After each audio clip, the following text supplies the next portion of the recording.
Hi everyone and welcome. If you're a regular here on my channel, you might recognize this as my outdoor composting barrel.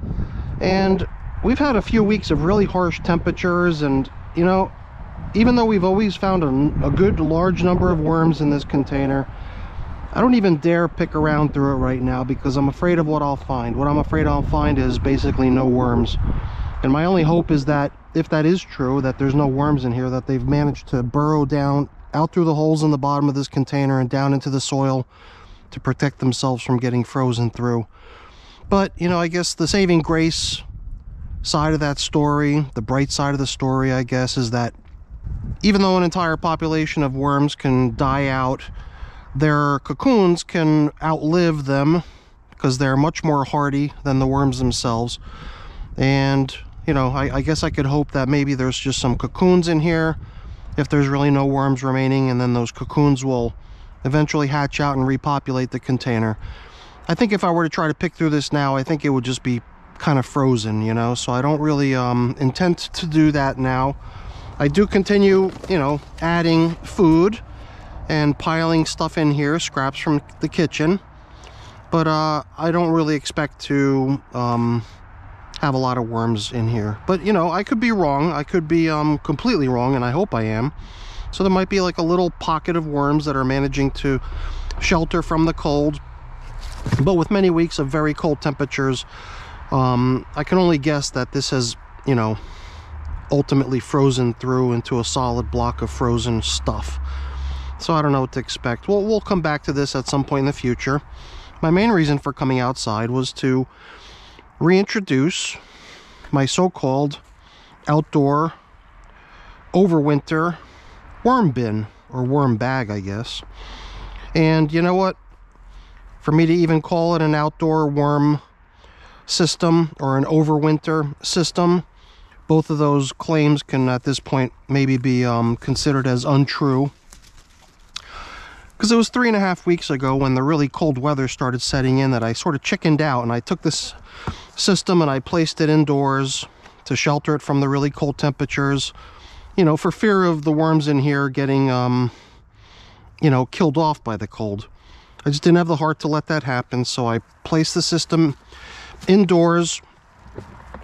So, you know, with that much time spent inside, it's hard for me to really consider this as a outdoor overwinter system anymore.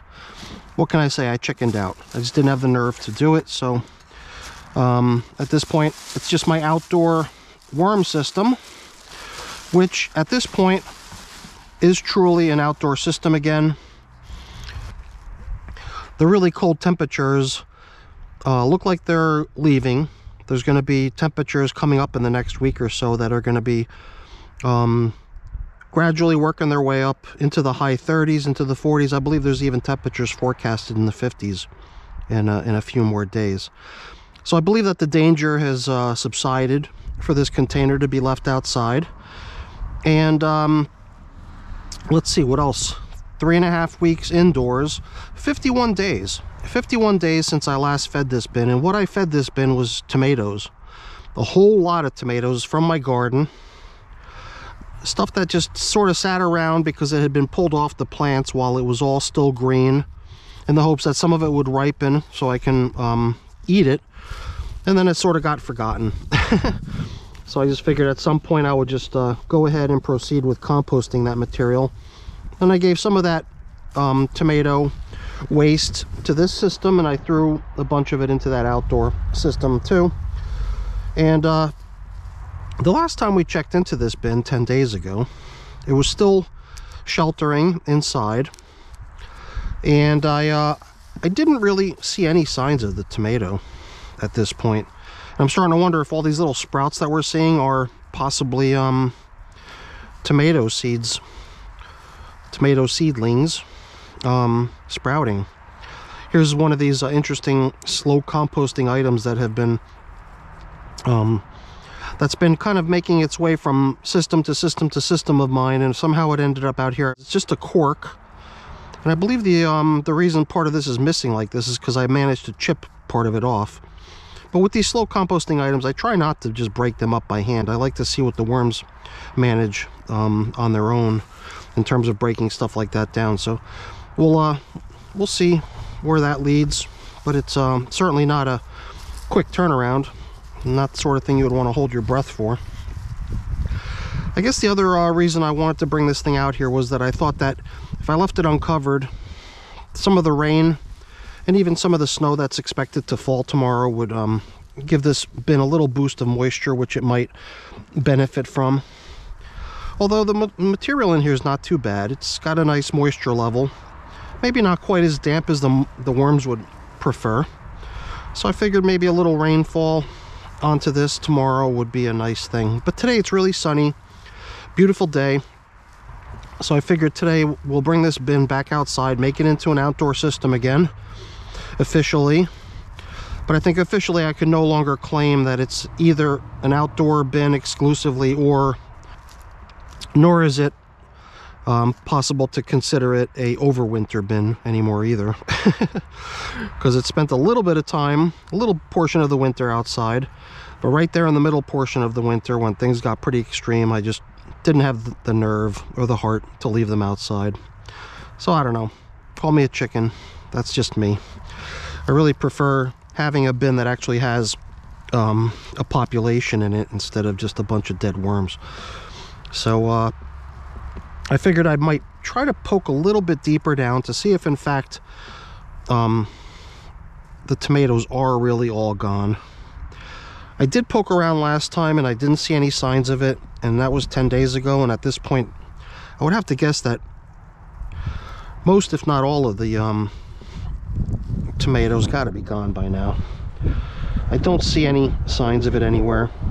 I mean, I could very well be looking at it, but it's all brown and blending in at this point. Nothing that really reveals itself as leftovers of the tomato feast that they were given 51 days ago. Makes sense that after 51 days a system would do away with a whole bunch of tomatoes, especially since the temperatures in this system were pretty much room temperature. You know, that indoor space that I was keeping them in was you know, not only sheltered from the outdoor weather, but also pretty much room temperature. Maybe not entirely room temperature, but fairly comfortable as far as I could tell. I'm just poking a little bit deeper down now than I did last time, just out of curiosity to see if maybe I'm wrong about the leftovers and the tomatoes and stuff, but I really am seeing no signs of it, other than what appears to be a whole bunch of probably tomato seeds sprouting. I like the size of the population in here. You know, everywhere you look there's worms of all different sizes, big and small, everywhere, enjoying their space. And there's so much stuff in here. You know, I had theorized that this bin can probably survive till spring without any feedings, and I think that theory still holds true, because there's just so much stuff in here that's clearly still edible, not broken down yet materials. I somehow knew that bringing this glove out here was going to be the end of it today. For at least a week now, the glove had a little hole in it right there at the tip of my middle finger, but I've just been living with the small amount of filth that made its way through onto my finger. But at this point the glove is toast, and I somehow knew that was going to happen out here today. Alright, so I'm not out here to feed. I was only out here earlier to move it from being indoors to being back out here outdoors, and I'm gonna just leave it uncovered just the way we see it here. No plastic on top, because of the rain coming tomorrow. I think will give this system a nice little boost of moisture, and then I'll just go back to covering it up again the way I usually have it. All right, everyone, well, that's where I stand now with my, I don't even know what to call it. It's not an overwinter bin, it's not an outdoor bin. Well, it is an outdoor bin again, so I guess I'll just call it my outdoor worm bin. All right, everyone, hopefully you enjoyed the video. I'll throw away this little piece of scrap here, but I'm going to free up my clean hand here to say thank you. Thanks so much for watching. Hope you enjoyed the video. If you did, as always, please remember to leave me a thumbs up. That's always really appreciated. If you haven't done so already, also consider subscribing to the channel too. That's really appreciated as well. All right, everyone, Thanks for watching. Bye-bye.